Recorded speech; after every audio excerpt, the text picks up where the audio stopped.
गतकाली आसाम माननीय मुख्यमंत्री श्री हिमंत विश्व शर्मा से केमिति राजनीति रे जने जोकर एटा आमे आपनक पाखे रखिथिलु एवं गतकाली जो प्रेस मीट थिला सेतरे में अनुरोध करिथिलु आपनक माध्यम रे ओडिशा भारतीय जनता पार्टी को जे सेमाने आसाम माननीय मुख्यमंत्री श्री हिमंत विश्व शर्मा को ओडिशा आउ किछि दिन रखंतु निर्वाचनी प्रसार प्रचार करिवा पई भारतीय जनता पार्टी रो प्रार्थी मानक पई एवं आमे धन्यवाद दउछु ओडिशा भारतीय जनता पार्टी को के सेमाने हमर एई प्रस्ताव टी को एई अनुरोध टी को रक्षा करिसंती एवं तांकु ओडिशा रे रखिसंती। कारण आपण पछेरिए काहे आमे चाहूछु श्री हिमंत विश्व शर्मा ओडिशा रे आउरी रुहंतु।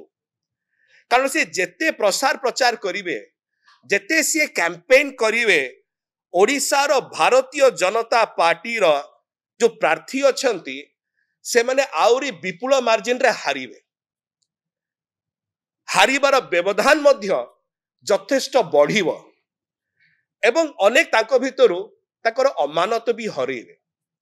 या श्री हिमंत विश्व शर्मा ओडिशा रे रहिले हेबो। आमे सेति पे अनुरोध करछु आउ थरे गतकाली अनुरोध करतुल भारतीय जनता पार्टी रक्षा कला आउ थरे अनुरोध करछु भारतीय जनता पार्टी ओडिशा शाखा को कि आपण श्री हिमंत विश्व शर्मा को 30 मे पर्यंत रखंतु ओडिशा रे ताको प्रसार प्रचार रे लगांतु जे पर्यंत कि कैंपेनिंग सरी नाही।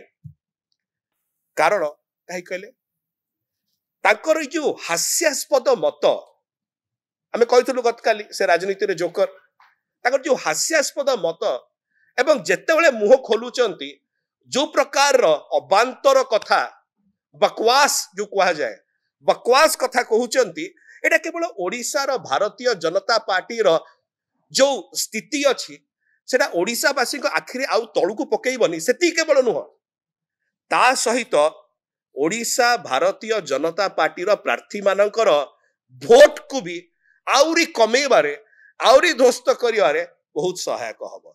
हमर एतिक अनुरोध तांकु ओडिशा भारतीय जनता पार्टी 30 में कैंपेनिंग सरिया पर्यंत एठी ओडिशा रे रखंतु। धन्यवाद।